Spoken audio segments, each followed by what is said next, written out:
Go. Honorable Pedro Makiling Senior. Yes, sir. Ang atong topic pamatod-an nimo nga si Jesucristo namatay ug nabuhi. Ingon ka nga naa sa Quran nga namatay si Jesucristo. Died. Doon mo mabasa sa Quran nga Jesus Christ died according to the Quran. Okay? Sumasahon Quran ha. Quran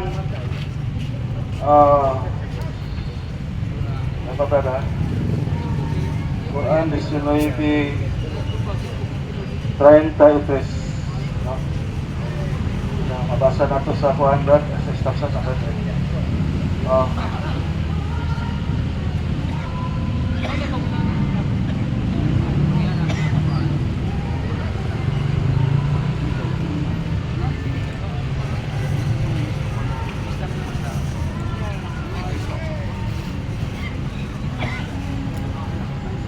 mabasa natin guys sa Quran nga giingon diri ha.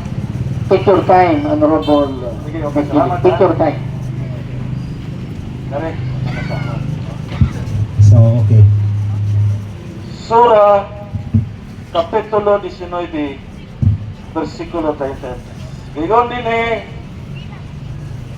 so peace is on me the day I was born, the day that I shall die, the day that I shall die, and the day that I shall rise up to life again.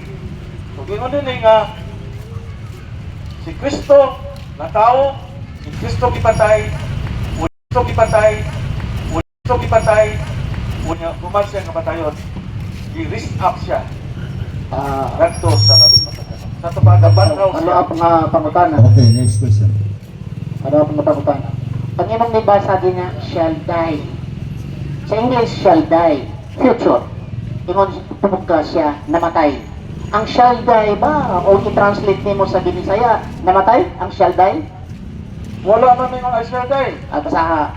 Nag-ingon ka din na, shall die. The day that I shall die,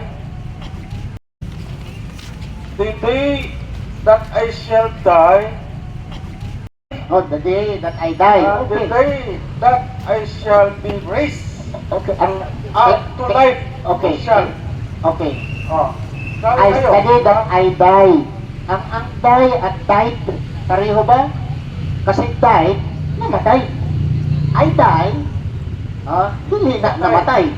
Mamatay pa lang. Di ba ka namatay? Okay, okay. Next question. Next question.